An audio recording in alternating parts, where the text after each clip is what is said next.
Bien. Bonsoir à tous, mesdames et messieurs, messieurs les étudiants, un peu là-haut. Non, vous n'avez pas la berlue, je ne suis pas Louis Gauthier, mais il a subi une intervention chirurgicale jeudi dernier, il va très bien, mais c'est encore un peu douloureux. Donc il m'a demandé ce matin, non pas de le remplacer parce qu'il est parfaitement irremplaçable, mais de modérer à sa place ce débat, ce que je vais faire d'autant plus volontiers que le sujet d'aujourd'hui, tout ce qui concerne donc les défenses antimissiles, mais sinon parfaitement, en tout cas grandement étranger. Et donc je vais modérer ces débats avec l'objectivité, la neutralité qui convient à cette auguste maison. Vous avez sans doute remarqué que nous abordons maintenant le deuxième thème de cette année. Le premier thème était donc la Chine, et nous avons maintenant la mineure consacrée aux défenses antimissiles. Alors, aux défenses antimissiles et le titre exact, c'est « Effet stratégique de la multiplication des défenses antimissiles ». Nous avons 2 séances donc, sur cette question, dont la prochaine autour d'Antoine Bouvier et de Philippe Herrera. Mais aujourd'hui, nous allons traiter un sujet à la fois conceptuel et très pratique, qui est le lien entre la défense antimissile et la dissuasion. Et pour cela, donc, nous avons un conférencier que vous connaissez sans doute, en tout cas qui est connu et reconnu sur la scène internationale comme un très grand expert des questions nucléaires en général, y compris la question des défenses antimissiles, Bruno Tertrais. Bruno Tertrais est directeur adjoint de la Fondation pour la recherche stratégique, institution qu'il a rejoint en 2001, je crois. Et il est essentiellement spécialiste des questions nucléaires, mais de pratiquement toutes les questions de géopolitique qui touchent à cela, en particulier l'Iran, en particulier la Corée du Nord, en particulier les questions de prolifération. Il a été membre des 2 récents livres blancs français sur la sécurité et la défense, le livre blanc de 2007-2008 et le livre blanc de 2013. Nous étions ensemble d'ailleurs membres de cette commission sur le livre blanc français de la sécurité et de la défense. Bruno Tertrais participe à énormément de conférences internationales, de groupes d'experts, notamment sur les questions nucléaires. Il a énormément écrit. Il a eu d'ailleurs, j'ai vu avec intérêt que tu avais eu en 2010 le prix Vauban pour l'ensemble de ton œuvre, ce qui est l'ensemble de l'œuvre passée, parce que l'œuvre à venir est encore longue, j'espère. Il a eu également donc, le prix de l'impertinence politique pour un essai sur un monde de catastrophes, mythes et réalités du progrès. Et en 2014, il a surtout eu le prix du livre de géopolitique. C'est un prix qui a été créé par M. Le Drian quand il était ministre de la Défense pour un livre qu'il a coécrit avec Jean Guinel et qui s'appelle « Le président et la bombe ». Et c'est un livre tout à fait remarquable. Moi, je suis membre de ce jury et donc j'ai lu ce livre, j'ai voté pour lui. Et c'est une approche à la fois extrêmement facile et très documentée sur le rôle de la dissuasion nucléaire dans la Ve République par le biais des présidents de la République. Donc c'est un livre passionnant et il vient d'en sortir un autre qui s'appelle « La revanche de l'histoire, quand le passé change le monde » aux éditions Odile Jacob en 2017. Voilà, cette présentation était faite. Merci Bruno, beaucoup, de nous introduire dans cette question quand même difficile des défenses antimissiles et de leur lien avec la dissuasion nucléaire. La question était, si on arrive à bloquer les missiles, que devient la dissuasion nucléaire? C'est la question telle que, en la vulgarisant, je peux la poser, mais j'imagine que tu le feras de façon beaucoup plus complexe et complète. Merci infiniment. Donc la règle du jeu, comme vous le savez, Bruno Tertrais a 1 heure, 50 minutes, 1 heure de sa conférence. Et ensuite, donc, nous aurons un petit quart d'heure, un quart d'heure, 20 minutes, enfin comme vous le verrez, ou 10 minutes, comme vous le souhaitez, de commentaires par Luc Dini, que je présenterai tout à l'heure quand il prendra la parole, mais qui est ingénieur chez Thales et qui dirige l'ensemble des études sur les défenses antimissiles chez Thales. Mais vous aurez la parole après. Ensuite, peut-être Louis voudra commenter ce que dit Luc et inversement, et ensuite j'ouvrirai le débat avec la salle. Et comme dit Louis, là je vais limiter d'abord avec les étudiants. Donc, merci. Bruno, c'est pas Louis. Hein. Oui, pardon, ce que j'ai dit. Louis. Comme dit Louis Gauthier, quand il parle, d'abord avec les étudiants. Non, pour l'instant, je ne suis pas confuse. Donc voilà. Merci Bruno, tu as la parole. Merci chère Nicole. Bonsoir à tous. C'est vrai que j'ai plutôt l'habitude d'être du côté gauche de la table, qui est celle du discutant, mais je suis très heureux d'avoir accepté l'invitation de la chaire à traiter d'un sujet dont je n'ai pas véritablement traité depuis une dizaine d'années, à l'époque où SGDSN, justement, la maison qui a longtemps été celle de Louis Gauthier, on avait entrepris une réflexion pour les autorités gouvernementales sur ce sujet. Alors, je n'ai pas retrouvé mes notes, donc j'ai dû tout refaire de zéro, puis je me suis rendu compte que, finalement, ces grands débats stratégiques, ils n'évoluent pas tellement dans leur substance, dans leur concept, dans leur politique. Ce qui évolue énormément, c'est la technologie. Ce qui évolue énormément, c'est effectivement la prolifération des défenses et des missiles eux-mêmes. Mais en revanche, comme vous le verrez, ce sont de vieux débats dont les fondamentaux n'évoluent pas énormément. Je ne sais pas si je dois te remercier, Nicole, d'avoir dit que c'était un sujet difficile, parce que déjà, j'ai vu la moitié de l'assistance froncer les sourcils. Alors, je vous rassure, c'est à la fois très difficile et très simple, mais c'est pour ça que j'ai tenu à commencer par un petit croquis qui est un peu flou de loin, mais ça n'a aucune importance. Alors, juste pour rappeler, non, vous allez voir, juste pour rappeler à peu près comment ça marche, oubliez les lettres, regardez que les dessins. Qu'est-ce que c'est que la défense antimissile pour les rares d'entre vous qui n'auraient absolument aucune idée de ce dont il s'agit? À droite, vous avez les missiles avec 4 catégories de missiles, avec 4 portées différentes. Ça, les petits missiles 300 à 1000, enfin petits, 300 à 1000 km, 1000 à 3000, 3000 à 5000 et plus de 5500. Quand on dit plus de 5500, ça veut dire que c'est les gros missiles qui vont du territoire russe au territoire américain et réciproquement, bien entendu. Puis alors de l'autre côté, à chaque type de missile, son antimissile. Vous voyez, je vous avais dit que c'était simple, en tout cas sur le papier, parce que le problème, justement, c'est la vie réelle. Donc vous avez les très gros antimissiles à gauche, ceux qui sont installés, par exemple, sur le territoire américain ou russe. Vous avez les moyens antimissiles. Là, on ne voit pas, c'est un petit bateau. On les met sur le bateau aujourd'hui, c'est charmant. C'est très efficace, d'ailleurs. Là, vous avez les moyens antimissiles et là, les petits antimissiles. Donc, à chaque missile, son antimissile. Voilà, vous voyez, c'est pas très compliqué.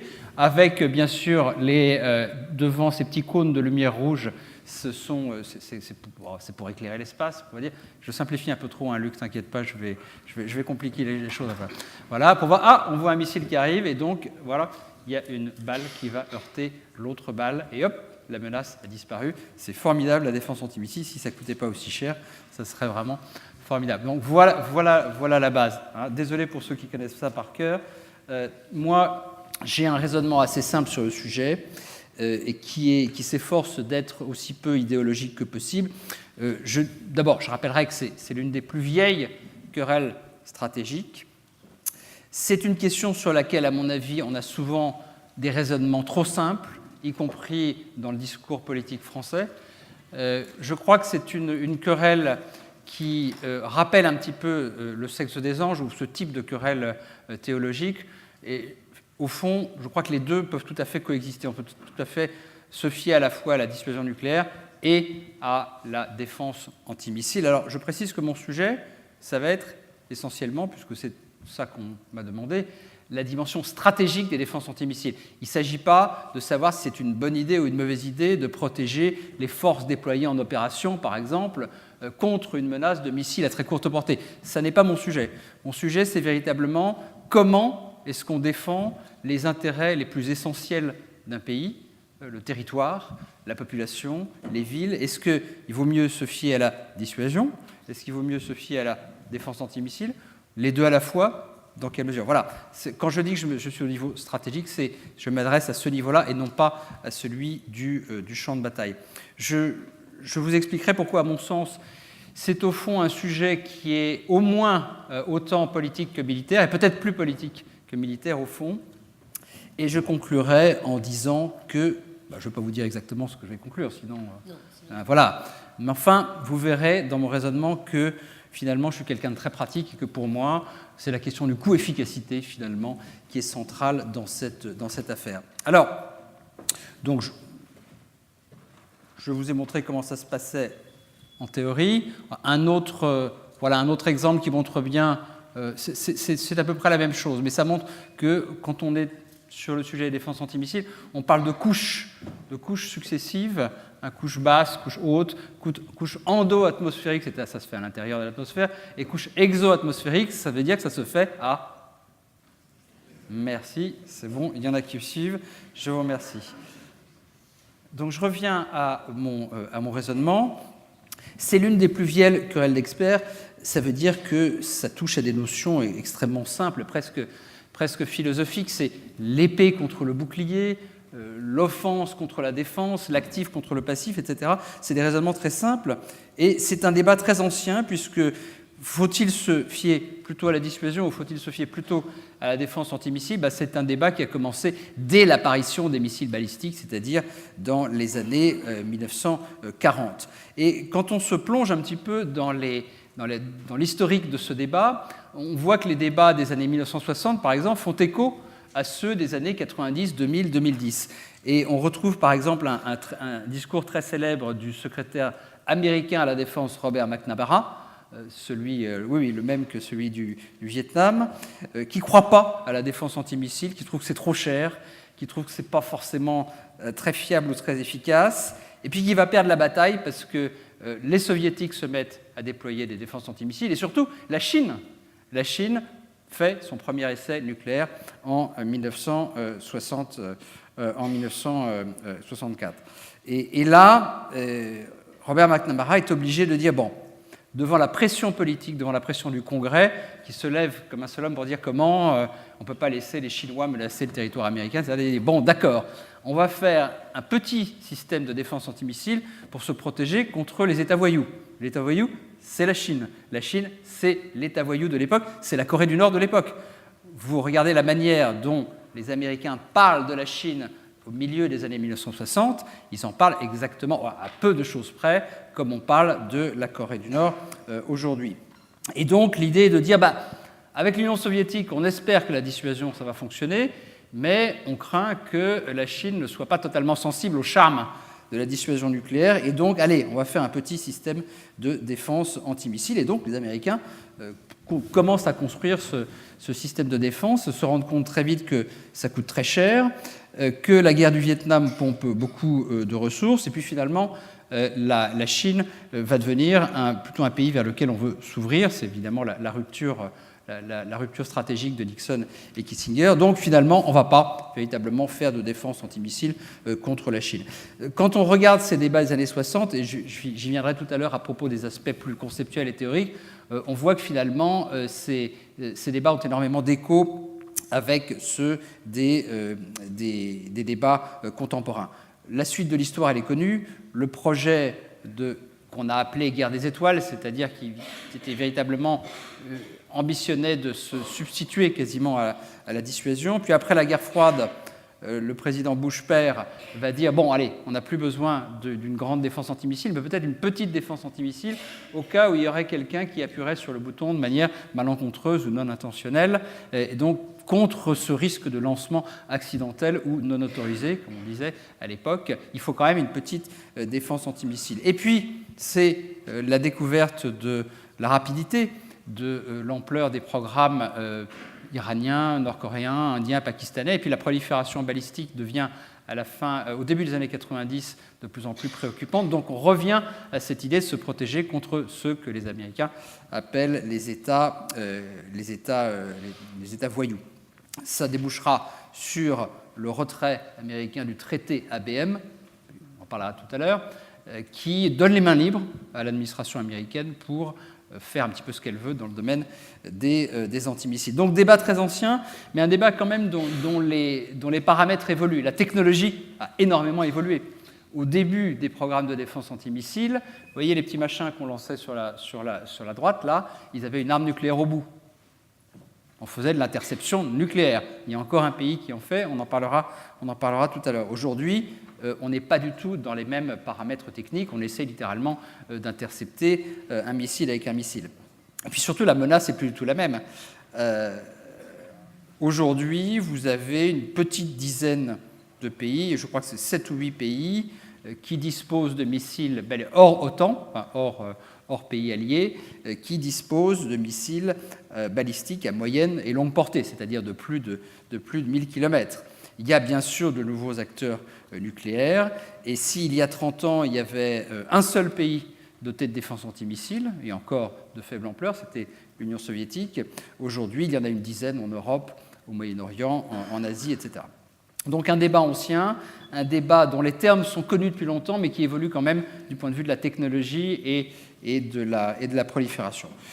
Deuxième point, et c'est un point auquel je tiens beaucoup, je crois que c'est une question sur laquelle il faut se méfier des raisonnements simples.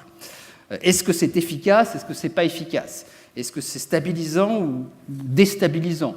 Je crois que ce sont des questions qui ont, à mon sens, assez peu de raison d'être. D'abord, la question de l'efficacité. Alors, les hommes politiques, surtout français, mais pas seulement, n'aiment pas les défenses. On connaît, il y a un mot très ancien qui était celui de Stanley Baldwin dans les années 50, le bombardier passera toujours. L'offense l'emportera toujours sur la défense. Et puis il y a celui de Jacques Chirac qui disait de manière très assurée, à la fin des années 90, l'épée l'a toujours emporté sur le bouclier. Il assénait cette idée comme si c'était une vérité historique absolue. Donc ça veut dire que fin du débat, ce n'est pas la peine d'essayer de réfléchir au sujet d'aujourd'hui, puisque l'épée l'emportera toujours sur le bouclier. Bon, évidemment, c'était oublié, et pourtant Jacques Chirac, qui était féru d'histoire ancienne, le savait bien. Un bon combattant au sol, traditionnellement, il avait toujours un bouclier et une épée, et personne ne viendra lui prétendre qu'il ne faut pas avoir de bouclier parce que le bouclier n'est pas efficace à 100%. Ce n'est pas exactement la bonne méthode de raisonner.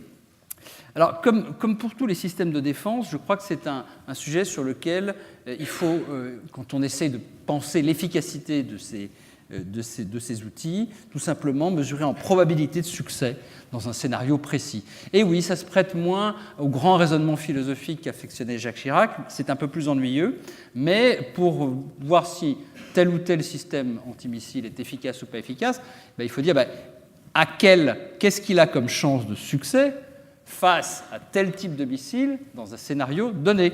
Par exemple, tel type d'intercepteur peut avoir 10%, 50%, 90% de probabilité de succès, d'interception donc, de tel ou tel missile dans tel ou tel scénario. Je vous donne un exemple.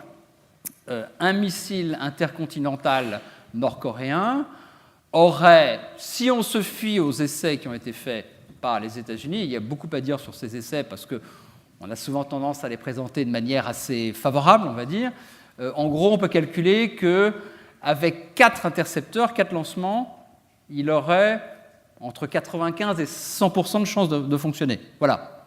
Donc là, on commence à avoir des raisonnements qui se tiennent. Ce n'est pas efficace ou pas efficace, c'est, voilà, Monsieur le Président, on pense que notre système, avec 4 intercepteurs, on a plus de 95% de chances de... Est-ce que ça vous convient ou pas? Ça, c'est des raisonnements politiques. Voilà.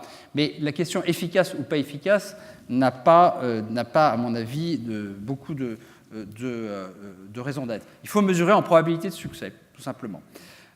De même que la vieille question, est-ce que c'est stabilisant, est-ce que c'est bien pour les relations stratégiques internationales, ou est-ce que c'est déstabilisant, est-ce que c'est mauvais pour les relations stratégiques internationales?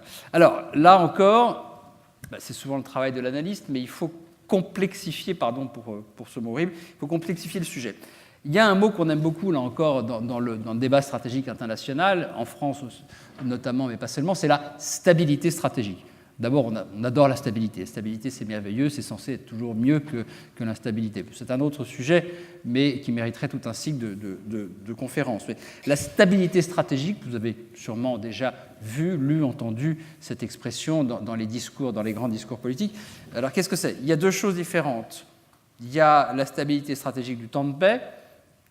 Ça correspond en gros à dire qu'il faut éviter. C'est toujours mieux quand il n'y a pas de course aux armements que quand il y en a. Et puis, il y a la stabilité stratégique du temps de crise, qui est un autre concept. Donc, en temps de paix, l'idée de la stabilité stratégique consiste à dire que les relations entre acteurs sont à peu près prévisibles et qu'elles ne sont pas sans arrêt en train d'essayer de se dépasser l'une ou l'autre. Et il y a une idée, à mon sens, une idée reçue, qui est pourtant très profondément ancrée dans la culture stratégique européenne, qui consiste à dire que la défense antimissile, ça provoque la course aux armements. Il y a un acteur qui a des missiles, l'autre qui va faire une défense antimissile, donc forcément, le premier va être obligé de... Sauf que ce n'est pas exactement ce qui se passe. Alors, attention, quand il y a une défense antimissile, évidemment, si on veut menacer l'autre acteur, il faut en tenir compte. Et là, la France, d'une certaine manière, est prise au piège de son propre langage. Parce que la France disait traditionnellement, dans les années 70, 80, 90, que, la défense antimissile, c'est pas bien parce que ça provoque la course aux armements, et 2, dans le même souffle, la France n'a jamais participé à la course aux armements. On le dit encore, dans les éléments de langage de l'administration française, et encore, la France n'a jamais participé à la course aux armements. Alors, on ne peut pas dire les deux à la fois, parce que les missiles français, ils ont dû bien sûr prendre en compte les défenses soviétiques. Donc, c'est le temps un peu révolu où Raymond Barre, Premier ministre, pouvait dire devant l'IHEDN, d'ailleurs, je crois, dans les années qui viennent, la France va quadrupler sa force de dissuasion. Bon, ça ressemble quand même un petit peu à de la course aux armements. Ou en tout cas, c'est une certaine définition de la course aux armements. On peut appeler ça un processus d'action-réaction, si on veut. Mais on ne peut pas dire à la fois que la France n'a jamais participé à la course aux armements, et la course aux armements, c'est un phénomène d'action-réaction. Le problème, c'est que l'histoire nous montre plutôt que le lien entre les défenses antimissiles et l'accroissement des arsenaux offensifs des grandes puissances, ce lien n'est pas du tout aussi évident qu'il en a l'air. Par exemple, et c'est l'exemple le plus important, le traité ABM, donc le traité qui limite, c'est censé être un des grands piliers de l'ordre de la guerre froide, un traité signé en 1972 et qui limite à 2 sites le nombre de sites d'intercepteurs autorisés d'un côté et de l'autre. Quand on dit traité ABM, d'ailleurs, ce n'est pas exactement le traité ABM, c'est plutôt le volet défensif des accords SALT. Les accords SALT sont quand même bien connus, donc je ne rappellerai pas, mais ce sont des accords de limitation des arsenaux offensifs, et en même temps, on a signé donc un accord de limitation des arsenaux défensifs. Sauf que quand on regarde ce qui s'est passé après, on se rend compte que ces fameux accords SALT, ABM et SALT 1, ont en fait donné le signal de l'accélération de la course aux armements. C'est-à-dire que vous avez un phénomène qui n'était pas prévu par les signataires, c'est que la limitation des défenses a libéré des ressources pour l'offense. Autrement dit, la courbe, par exemple, je dis par exemple parce que c'est beaucoup plus frappant dans le cas soviétique que dans le cas américain, la courbe de croissance de l'arsenal soviétique, au moment du traité ABM, elle fait ça. Elle monte en flèche. Donc c'est exactement l'inverse de ce qu'on pense souvent. Le traité ABM n'a pas été un facteur de limitation de la course aux armements. Il a, au contraire, historiquement, plutôt provoqué de la course aux armements. D'autant plus que les deux acteurs, les Américains comme les Soviétiques, n'ont eu de cesse de contourner, de chercher de se glisser dans les interstices du traité, de contourner par tous les moyens possibles la limitation des moyens offensifs. Dès lors que les missiles étaient limités, les lanceurs étaient limités, on va multiplier le nombre d'armes, le nombre de têtes sur chaque missile. Et c'est ça, en grande partie, qui a suscité ce phénoménal mouvement de croissance des arsenaux offensifs à partir justement du début des années 1970. Quand on parle de la stabilité stratégique et qu'on fait de la limitation des défenses, justement, l'alpha et l'oméga, ou au moins l'alpha, de la stabilité stratégique, on oublie, à mon sens, d'ailleurs, le plus important. Le plus important, c'est que, finalement, la prévisibilité des rapports de force entre les deux grands, mais entre tous les grands acteurs stratégiques, c'est beaucoup plus une question politique qu'une question d'équilibre des forces, d'équilibre numérique et de relation entre l'arsenal de l'un et l'arsenal de l'autre. Par exemple, quand on parle de la détente à partir du début des années 70, on dit « Ah ben voilà, les accords SALT, l'ABM, la détente, etc. » Non, on oublie quelque chose qu'à mon avis qui était au moins aussi important pour cette fameuse détente, c'est l'accord quadripartite sur Berlin en 1971. Et ça, c'est un moment extrêmement fort dans les relations soviéto-américaines parce que Berlin était le cœur du sujet de la guerre froide et que cet accord quadripartite est, à mon avis, plus important pour comprendre le phénomène qu'on a ensuite appelé la détente que le fameux traité SALT, ou plutôt les accords SALT avec leurs volets offensifs et défensifs. Et donc, au bilan, faire rétrospectivement, comme on l'a appris à l'école, du traité ABM le pilier de la stabilité stratégique. Vous avez lu ça dans vos manuels d'histoire si vous ne l'avez pas appris à l'école.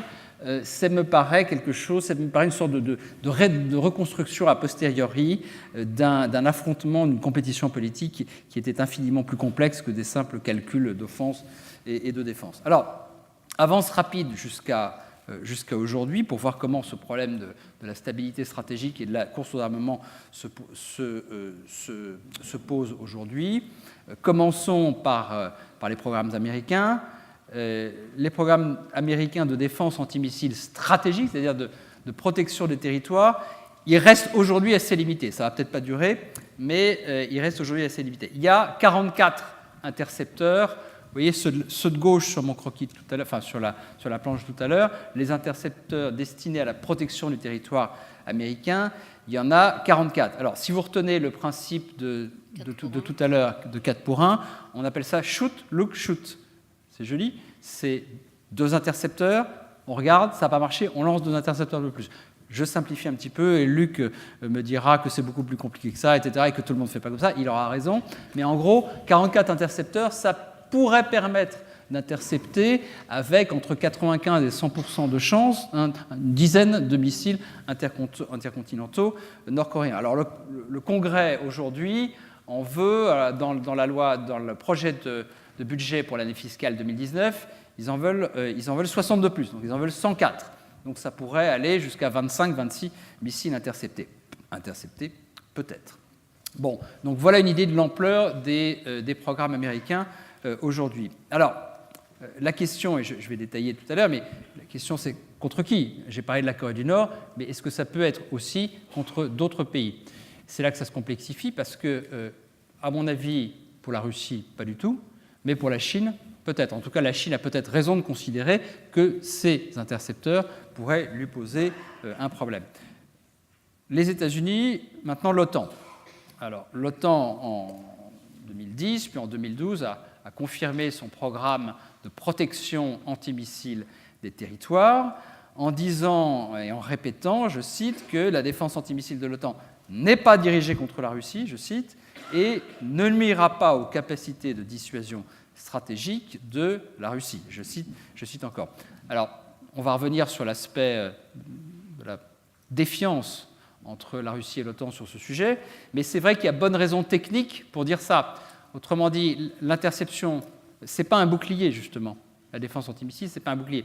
Vous ne pouvez intercepter un missile que s'il va dans la bonne direction, à la bonne vitesse, et en gros, si vous pouvez le voir dans votre viseur. Or, les missiles intercontinentaux russes, et ça c'est de la physique, c'est de la technique, ne peuvent pas être interceptés par le type d'intercepteur de l'OTAN, là où ils sont localisés.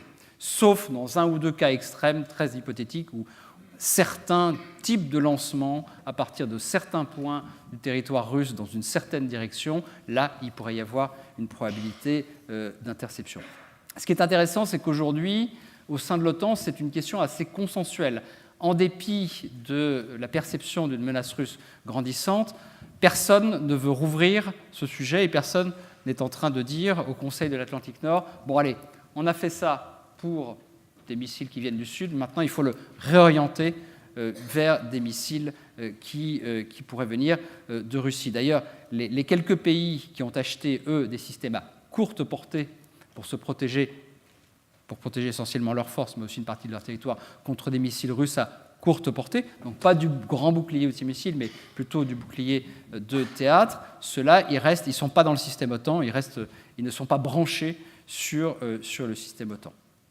Pourtant, dans un grand discours à grand renfort d'animation, alors j'avais apporté une ou deux animations, il ne faut jamais dire ça quand on fait une conférence, j'aurais voulu faire ça, mais je n'ai pas pu le faire, bon, tant pis.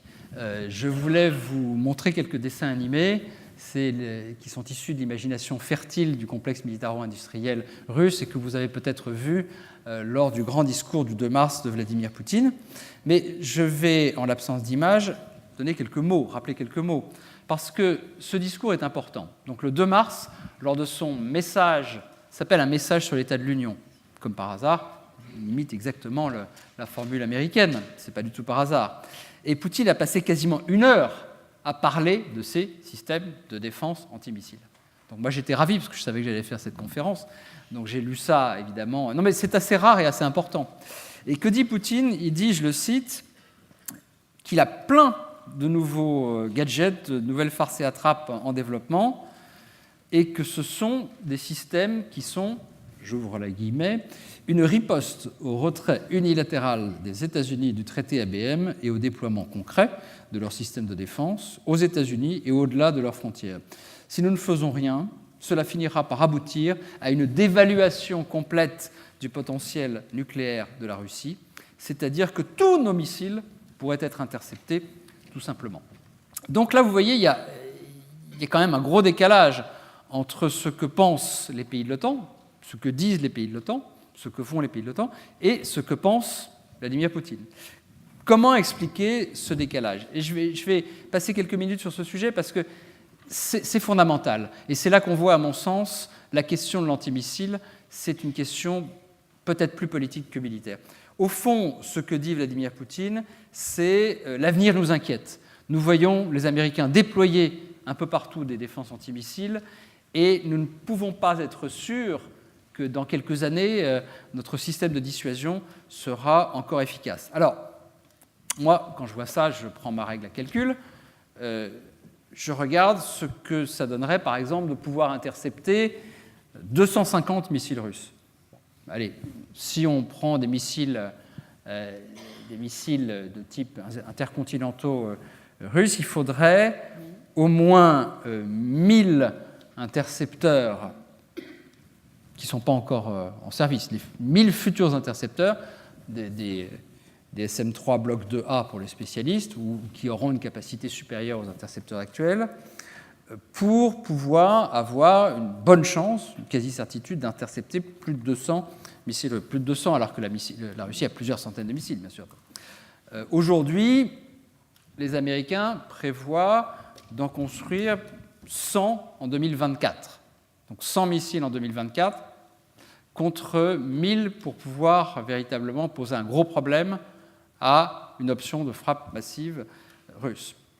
Donc là, il y a quelque chose qui ne colle pas. Et puis surtout, la Russie n'a pas besoin de tous ces animaux de ménagerie qui nous ont été présentés par Poutine le 2 mars pour contourner la défense antimissile américaine.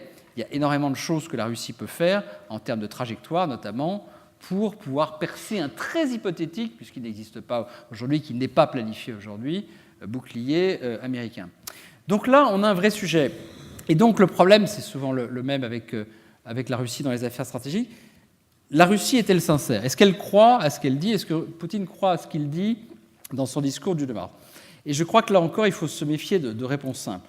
Dans le discours stratégique russe sur ces sujets, pas seulement d'ailleurs la défense antimissile, mais aussi l'OTAN, les politiques américaines, l'Occident en général, je crois que certains le sont, d'autres ne le sont pas, et d'autres ont fini par internaliser une forme de paranoïa. Et je ne sais plus qui a dit, il y a une formule merveilleuse dont je n'ai pas retrouvé l'auteur, mais c'était il y a quelques mois, un commentateur russe qui disait « Pendant la guerre froide, nous mentions, mais nous savions que nous mentions. Aujourd'hui, nous avons internalisé notre mensonge et nous ne savons plus que nous mentons. » Et pour beaucoup d'observateurs de la scène russe, ce que je ne suis que de manière occasionnelle, mais j'en vois certains dans la salle qui le sont et qui hochent la tête, ça parle.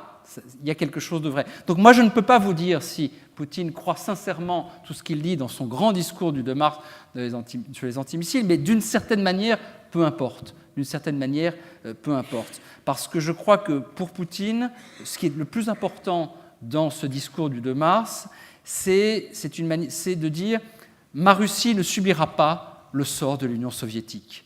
L'Union soviétique s'est fait prendre dans une compétition stratégique lancée par Reagan dans les années 80. Elle n'y a pas survécu. Eh bien, moi, ça ne m'arrivera pas. » Et tous ces fameux systèmes futuristes, certains qui sont proches de la réalisation, d'autres qui n'existent que sur le papier. C'est encore une fois, c'est plus à mon avis de la politique que de l'équilibre stratégique. En tout cas, je livre cela à votre réflexion. Alors ça ne veut pas dire que les programmes américains de défense antimissiles ne posent aucun problème. Je pense que le simple fait que l'Amérique aujourd'hui ne s'interdise rien dans ce domaine est une des raisons pour lesquelles le processus de maîtrise des armements est au point mort. On ne peut pas tout mettre sur le dos des Russes. Les Russes demandent, pour aller plus loin dans la maîtrise des armements, maintenant, il faut revenir aussi à une limitation des systèmes offensifs. Ils peuvent exciper du précédent, justement, de 1972, où on essayait de limiter à la fois l'offensif et le défensif. Les Américains aujourd'hui disent, non, nous c'est le contraire. Il y a même dans l'acte de ratification de l'accord New START, qui est le dernier accord de maîtrise des armements nucléaires en vigueur, dans l'acte de ratification de New START, il y a une condition qui est posée par le Congrès, et qui dit, c'est très, très connu chez les aficionados, c'est la condition 14, ça veut dire, nous n'acceptons ce traité de limitation des armements offensifs que si nous déployons un système de défense antimissile, pas dirigé contre la Russie, mais contre l'Iran et la Corée du Nord. Donc là, il y a véritablement un dialogue de sourds. Et c'est, à mon avis, une des raisons pour lesquelles le processus de maîtrise des armements n'est pas prêt de repartir, même si l'accord qui est en vigueur aujourd'hui, le New START, sera probablement prolongé. Ça, c'est le côté américano-russe. Pour la Chine, la question est différente. J'ai suggéré tout à l'heure que la Chine pouvait se considérer légitimement préoccupée par le déploiement de systèmes sur la côte ouest des États-Unis, Californie et Alaska, qui sont destinés à intercepter des missiles nord-coréens. Alors, si vous me demandez est-ce qu'ils sont vraiment destinés à des missiles nord-coréens, je vous réponds sincèrement que 25 ans d'expérience et de dialogue et d'analyse du sujet avec mes amis et mes ennemis américains me font dire que oui, c'est sincèrement construit comme une défense contre la Corée du Nord. Le problème, c'est qu'il y a une tyrannie de la géographie. Il ne vous aura pas échappé que la Corée du Nord, c'est pas très loin de la Chine.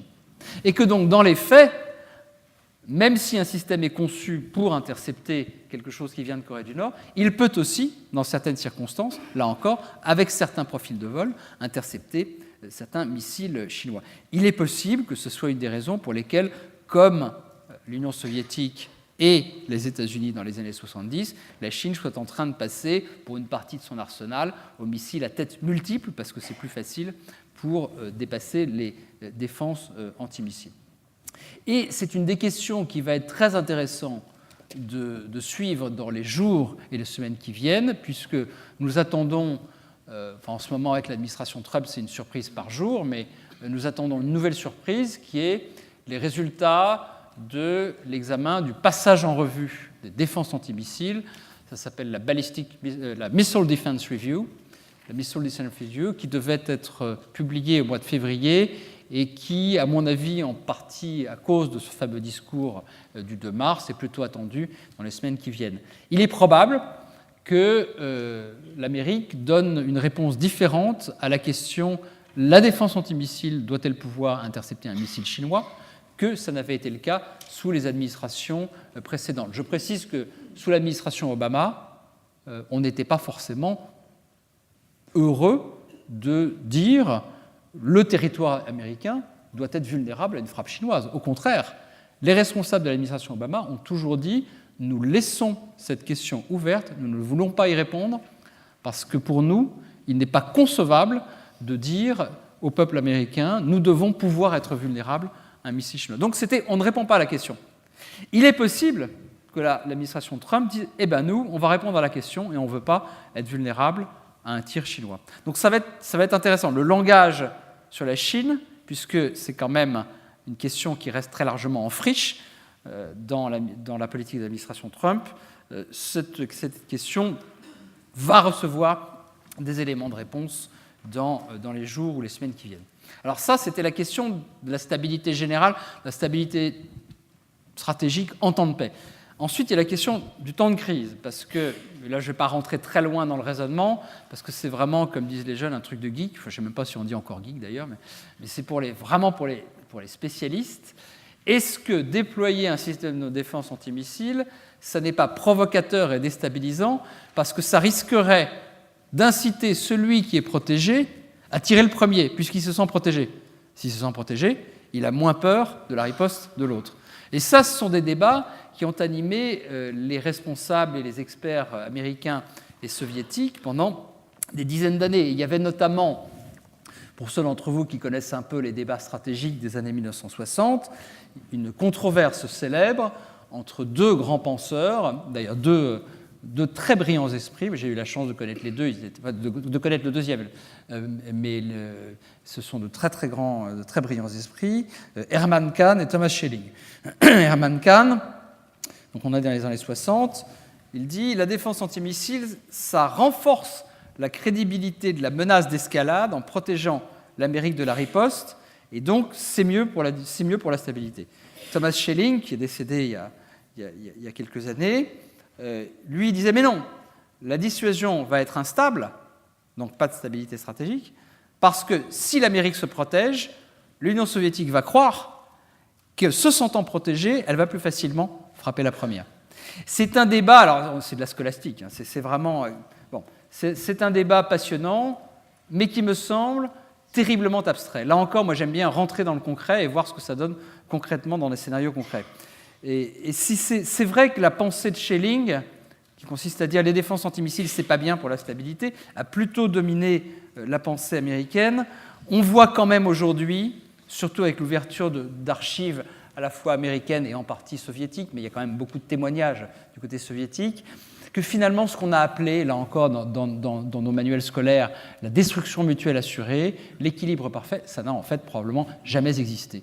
Et que c'était beaucoup plus une rationalisation a posteriori, quelque chose qu'on voulait vendre, quelque chose qui était pratique à expliquer.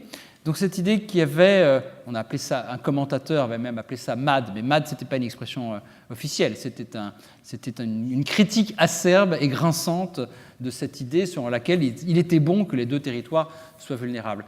Mais la destruction mutuelle assurée n'a jamais été complètement assumée et acceptée du côté américain, et elle n'a jamais vraiment été acceptée du côté soviétique. Donc ça, c'est toujours un peu le problème de la guerre froide. Nous avons toujours tendance à reconstruire a posteriori des paradigmes, des idées simples comme ça qui auraient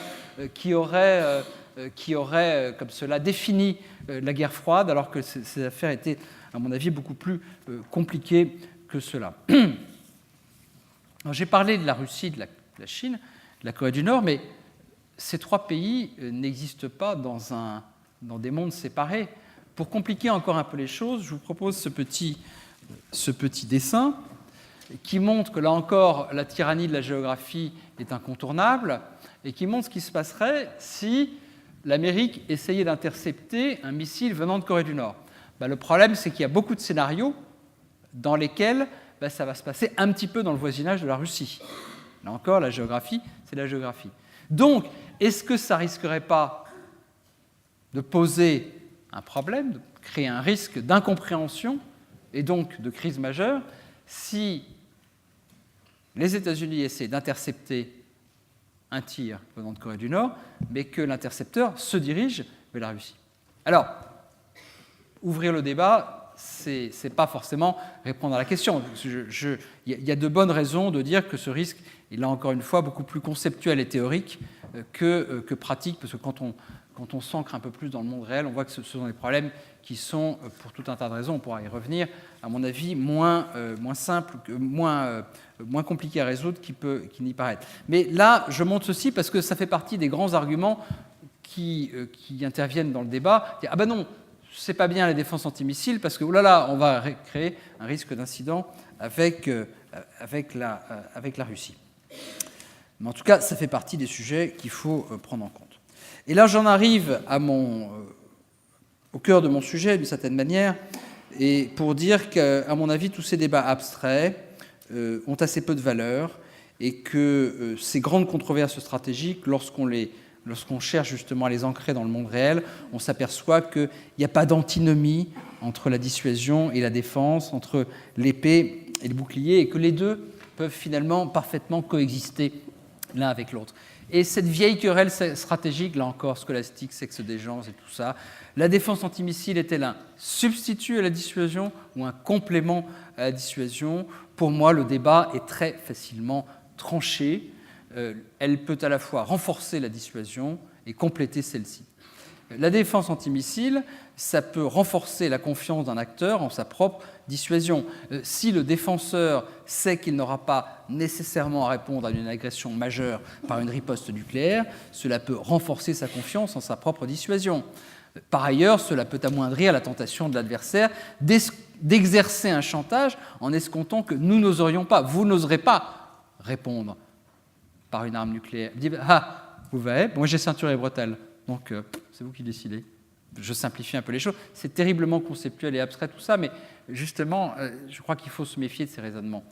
Deuxièmement, si l'agression se situe sous le seuil de la dissuasion, ce qu'on appelle en France le seuil des intérêts vitaux, l'existence de défense permet d'élargir la marge de manœuvre des autorités politiques, puisqu'elles savent que la riposte nucléaire n'est pas un choix obligé. La défense antimissile, ça peut aussi compléter la dissuasion par menace de représailles en constituant un moyen de dissuasion un peu particulier qu'on connaît mal en France, parce qu'en France, la dissuasion, c'est toujours la dissuasion par menace de représailles. Mais sur le plan théorique, il y a au moins deux formes de dissuasion. D'abord, une forme de dissuasion qui consiste à dire « vous ne frapperez pas car je pourrais riposter et le jeu n'en vaut pas la chandelle ». L'autre forme de dissuasion, c'est « vous ne frapperez pas parce que vous n'y arriverez pas ». Et donc vous aurez tellement à dépenser que ça ne vaut pas la peine. Là encore, le jeu ne vaut pas la chandelle. Ça s'appelle la dissuasion par interdiction. Enfin, c'est deterrence by denial dans le vocabulaire stratégique classique. J'appelle ça dissuasion par interdiction. Et il ne faut quand même pas oublier qu'une menace de missile balistique, ce n'est pas forcément une menace justiciable de la dissuasion nucléaire. Lorsqu'un pays reçoit 10, 20, 30 missiles balistiques sur son territoire, ce n'est pas forcément le seuil de ce qu'on appelle en France les intérêts vitaux. Il y a un pays pour lequel la question s'est posée de manière extrêmement pratique et concrète, surtout que le pays en question ne savait pas ce qu'il y avait dans les missiles, c'est Israël en 1991. Israël, territoire étroit, donc pour lequel une salve de missiles de type Scud, même à courte portée, on est déjà dans le stratégique. Et Israël ne sait pas ce qu'il y a dans ces missiles quand ils commencent à arriver. Israël est un État nucléaire, mais a considéré que c'était une menace qui n'était pas nécessairement justiciable de la dissuasion. C'est à la suite d'ailleurs de 1991 que les programmes de défense antimissiles israéliens se sont accélérés de manière extrêmement vive. La défense antimissile, ça force l'adversaire à prendre des risques, parce que pour être certain que les missiles passent, il faut que l'adversaire accroisse le volume de sa frappe, mais donc il prend un risque parce que soit la défense antimissile est efficace, et dans ce cas-là il ne se passe rien, soit elle n'est pas efficace, elle est moins efficace que ce qu'il pensait, et finalement le pays récipiendaire va recevoir 3 ou 4 missiles nucléaires, peut-être 10 ou 20, ce qui est peut-être plus que ce que escomptait l'agresseur qui pensait que la défense antimissile serait plus efficace, et donc ça enferme l'agresseur dans un dilemme. Soit faire trop peu, soit faire trop. Et donc l'idée d'avoir, ceinture et bretelles on va dire, l'idée d'avoir les deux est une idée qui a du sens parce que l'un ne dévalue pas forcément l'autre et que la défense antimissile ne dévalue pas nécessairement la dissuasion. Et puis enfin, ça peut être aussi une police d'assurance ou disons une sorte d'ultime recours dans des circonstances dans lesquelles la dissuasion échoue, car, eh oui, la dissuasion, ça peut échouer. La défense antimissile, ce n'est pas toujours efficace. Il n'y a pas de raison de penser que la dissuasion soit elle-même toujours efficace. Et puis, tout dernier élément, quand on regarde comment les deux peuvent coexister, on peut dire qu'il y a même des cas où c'est une alternative complète, un substitut total à la dissuasion. Alors là, on est vraiment, déjà, je suis en train de vous parler de scénarios extrêmes. Là, ce sont vraiment des scénarios extrêmes.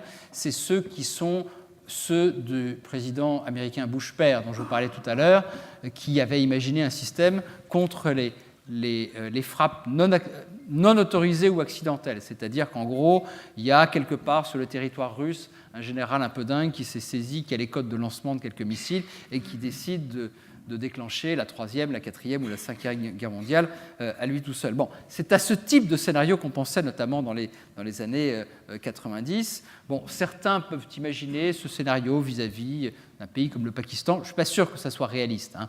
Mais là, si je me place du point de vue très théorique, on peut dire qu'à l'extrême, et c'est pour ça que j'en parle en dernier, la défense antimissile, ça peut aussi servir à ça. Mais au fond, est-ce que tout ça est très important? Parce que le monde réel a déjà tranché la question. Défense antimissile et dissuasion, on fait les deux, mon général. Amiral, pardon, excuse-moi. Parce que j'ai 2 amiraux en face de moi, donc je suis en train de dire mon général en regardant 2 amiraux, c'est pas très élégant. Mais le monde réel a déjà tranché la question. On ne se pose plus la question. À peu près tous les pays qui ont une dissuasion nucléaire ou qui sont protégés par la dissuasion nucléaire d'un allié ont aussi investi dans la défense antimissile. Donc ça veut dire qu'on aura beau gloser, on adore ça en France, sur des débats très théoriques, stabilité stratégique, etc. Bon, peut-être que nous sommes les seuls à avoir raison et que tout le monde a tort, mais en tout cas, le monde réel a déjà tranché la question. La Russie, je rappelle qu'elle a été pendant 30 ans le seul pays au monde à déployer et à entretenir des défenses antibalistiques stratégiques. Elle reste, jusqu'à preuve du contraire, le seul pays au monde à déployer des intercepteurs nucléaires pour protéger la région de Moscou. Elle est la seule aujourd'hui à le faire. Peut-être qu'il y aura d'autres pays à l'avenir. En tout cas, elle est la seule. Le nucléaire, d'ailleurs, c'est vachement bien pour intercepter le nucléaire sur un plan strictement technique. Pourquoi? Parce que vous avez non seulement l'effet cinétique, mais vous avez aussi les effets électromagnétiques des radiations qui peuvent poser problème aux véhicules de rentrée. Donc, ce n'est pas un mauvais choix sur le plan technique. Après, sur le plan politique, je ne suis pas sûr qu'une démocratie accepterait d'être protégée par des intercepteurs nucléaires, mais c'est un autre sujet. Donc la Russie fait les deux. Les États-Unis font les deux. La dépense antimissile stratégique dans le prochain budget de l'administration américaine, c'est à peu près la moitié de la dépense nucléaire. Les pays de l'OTAN font les deux. Encore une fois, ils ont décidé déjà en 2004 de se doter d'une défense limitée de leur territoire, dirigée en particulier contre un pays. Alors, un pays dont on n'a pas le droit de donner l'identité, c'est-à-dire c'est le Voldemort d'Harry Potter, celui dont on ne doit pas prononcer le nom. Donc je ne prononcerai pas son nom, puisque un pays de l'OTAN interdit qu'on donne le nom de ce pays, et donc l'OTAN n'a pas le droit de se donner le nom de ce pays. Ça commence par un I, ensuite il y a un R, il y a 4 lettres, et c'est pas l'Irak. Voilà. Donc avec ça, essayez de prendre quelques instants pour deviner quel est le nom de ce pays, mais en tout cas, l'OTAN s'interdit de dire non. Un pays dont je ne prononcerai pas le nom, dont la première lettre est un T. Un T. Ah d'accord. Un pays dont on peut légitimement se penser que ça n'est plus vraiment un allié comme un autre. C'est bon, on a trouvé. Si vous n'avez pas trouvé, réfléchissez un peu, c'est pas très difficile. Bon, pareil pour les alliés asiatiques des États-Unis. Eux aussi ont investi à la fois dans la défense antimissile et dans la dissuasion. Pareil pour l'Inde, parce que l'Inde a un pays de référence pour sa dissuasion, c'est la Chine, et puis un État voyou à côté qu'elle méprise de manière éhontée, c'est bien sûr le Pakistan. Le Pakistan, c'est l'État voyou. C'est l'État voyou de l'Inde. La Chine, là c'est sérieux.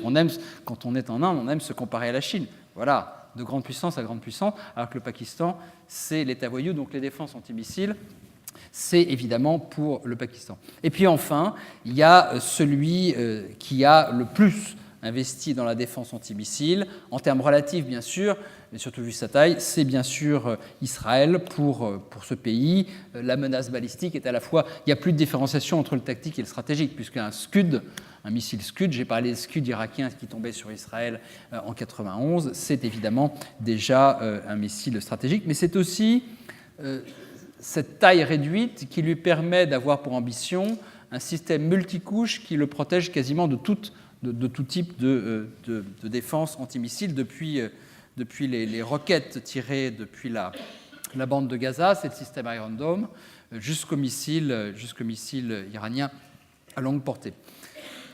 Quand je disais tout à l'heure, et c'est presque mon dernier point, quand je disais tout à l'heure que c'est un sujet au moins aussi politique que militaire, je voudrais préciser ce que je voulais dire par là. C'est un sujet politique à la fois vis-à-vis des adversaires, des alliés et des opinions. Quand on implante un système de défense chez un allié, on l'insère dans un système de défense collective.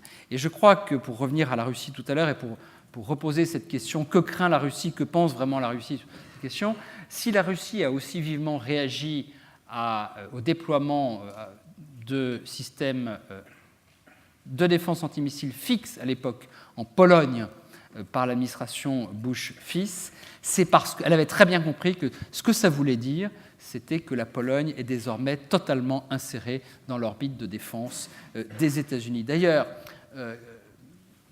une personne ayant assisté à un entretien entre un président français et Vladimir Poutine disait que, du point de vue, c'est quelque chose qui, me disait cette personne, était physiquement visible dans la manière dont Vladimir Poutine parlait de la Pologne et des systèmes antimissiles américains. On sentait, disait cette personne, que lorsque Poutine parlait de la défense ABM qui allait s'installer en Pologne, c'était quelque chose qui allait contre l'histoire russe.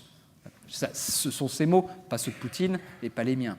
Mais j'utilise cet exemple parce que je crois que là encore, on a un élément politique qui est extrêmement important. De même que quand la Chine réagit très vivement au programme de défense THAAD, T-H-A-A-D, américain en Corée du Sud, c'est parce qu'elle sent que c'est une manière pour la Corée du Sud de s'inscrire encore un peu plus solidement, encore un peu plus profondément dans l'orbite de défense américain. Et la grande différence entre la Corée du Sud et le Japon, on en a parlé pendant ce cycle de conférences, c'est que le Japon, c'est un adversaire potentiel pour la Chine, alors que la Corée du Sud, c'est peut-être un jour un allié potentiel.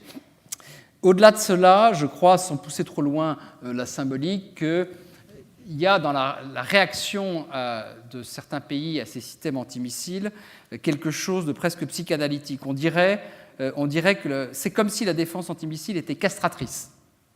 J'emploie pas ces mots totalement à la légère, tant on voit à quel point, pour certains pays, j'en ai cité plusieurs, le missile est une arme virile.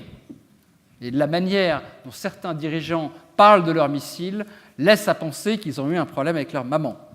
Je tire un petit peu le raisonnement, mais quand on lit le discours de Vladimir Poutine du 2 mars, on voit que c'est véritablement une logique de puissance, une logique de revanche. Quand il dit, là je le cite encore une fois, « Personne ne voulait nous écouter, eh bien écoutez-nous maintenant », rappelons que c'est quand même quelqu'un qui, lorsqu'il avait rencontré George Bush pour la première fois, ils avaient parlé de leur chien. Bon, d'accord. Et George Bush lui parle de son chien, comme ça, parce que quand on est américain, on parle de son chien, etc. Et Vladimir Poutine lui dit « Le mien est plus gros, plus fort et plus rapide. » C'est une compétition de testostérone. Je pousse un tout petit peu le raisonnement, mais il y a quelque chose de cela. Alors, là, c'est l'aspect politique vis-à-vis des adversaires, mais aussi vis-à-vis des alliés. La réaction est symétrique. Quand on est protégé, on est bien, on est protégé. On est protégé par maman. Les Polonaises sont protégées par les Américains, le reste de l'Alliance aussi. Contrairement à la dissuasion nucléaire, comme on le craignait dans les années 60, et on le disait beaucoup d'ailleurs à propos de la France, si la dissuasion peut poser problème à la solidité des alliances militaires, on peut dire qu'à l'inverse, la défense antimissile peut contribuer à consolider les alliances. Le problème, bien sûr, c'est que de la consolidation au contrôle, il n'y a qu'un pas. Et la manière dont les Américains essayent non seulement de vendre, mais de distribuer un réseau de défense antimissile auprès de leurs alliés, laisse à penser que non seulement il y a bien sûr des enjeux industriels tout à fait majeurs, mais quand on voit tous les débats qu'on a depuis 15 ans, et qui sont à peu près réglés aujourd'hui, sur qui donne l'ordre d'intercepter quand on a un système collectif au sein de l'OTAN, on voit quand même que de la protection au contrôle, là encore une fois, il n'y a qu'un pas. En conclusion, moi, je vous propose sur ce sujet, qui est à la fois, vous voyez, j'ai parlé de choses très théoriques, très abstraites, mais aussi très pratiques et presque animales, et parfois littéralement animales. Je crois que c'est une controverse sur laquelle il faut se méfier des raisonnements un peu trop simples ou un peu à l'emporte-pièce. C'est un sujet qui, au fond, ne mérite ni excès d'honneur, ni indignité. Et pour reprendre une formule très facile, mais que j'aime beaucoup, parce que ça s'y prête particulièrement bien, puisque j'ai été freudien tout à l'heure, la défense antimissile ne doit être ni un totem, ni un tabou. C'est-à-dire, ce n'est pas la solution miracle, comme le pensait Ronald Reagan, au problème stratégique de la vulnérabilité de l'Amérique, mais ce n'est pas non plus, comme l'ont longtemps craint les Français, quelque chose qui allait nier toute valeur à la dissuasion nucléaire. C'est un problème, je l'ai dit, peut-être plus politique que militaire, et c'est aussi, j'en terminerai par là, à mon sens, un problème tout simplement de coût-efficacité. Donc j'en reviens à des choses extrêmement terre-à-terre. À quel moment est-ce que ça vaut la peine d'investir massivement dans la défense antimissile pour la protection des territoires ? Je pense que pour certains pays, c'est un calcul raisonnable, pour d'autres, c'est un calcul déraisonnable. Quand on est Israël ou le Japon, c'est une chose. Quand on est les États-Unis ou la Russie, c'est autre chose, du fait même de la taille de leur territoire. Et je crois que le problème de fond de la défense antimissile stratégique, c'est pas tellement que de dire, comme le faisait Jacques Chirac, que l'épée l'emportera toujours sur le bouclier, c'est plutôt qu'il sera toujours plus cher de renforcer le bouclier que de renforcer l'épée, dans un rapport qui est souvent évalué à 3 pour 1, même si on peut en discuter. L'Amérique a investi 40 milliards de dollars dans le système qui est sur la côte ouest et en Alaska, donc qui est destiné seulement à la protection contre un hypothétique missile nord-coréen. Alors, au vu des tests, la probabilité de succès d'un seul intercepteur, c'est d'à peu près 56-57%, c'est les calculs dont je parlais tout à l'heure, et si vous faites marcher les probabilités ensemble, ça vous donne à peu près 97% de chances d'intercepter un missile nord-coréen en une salve shoot-look-shoot, c'est-à-dire 2 fois 2, sachant que le coût marginal est d'un missile intercepté en plus, et donc à peu près de 300 millions, 4 intercepteurs que je vous fais pour la circonstance à 75 millions de pièces, sachant que 97%, ce n'est pas 100%. Est-ce qu'il est supportable que vous ayez 3% de chance d'être frappé par un missile nucléaire nord-coréen ? Et la réponse, elle n'est pas à moi, ou plutôt elle est à nous tous, c'est la réponse du contribuable, c'est la réponse finalement, ou c'est plutôt finalement tout simplement une réponse politique. Moi, je n'ai pas de réponse à cette question. Il n'y a pas de réponse simple à cette question. C'est à chaque pays de déterminer ce qu'il veut mettre pour ces systèmes qui ne sont ni efficaces, ni inefficaces, ni stabilisants, ni déstabilisants.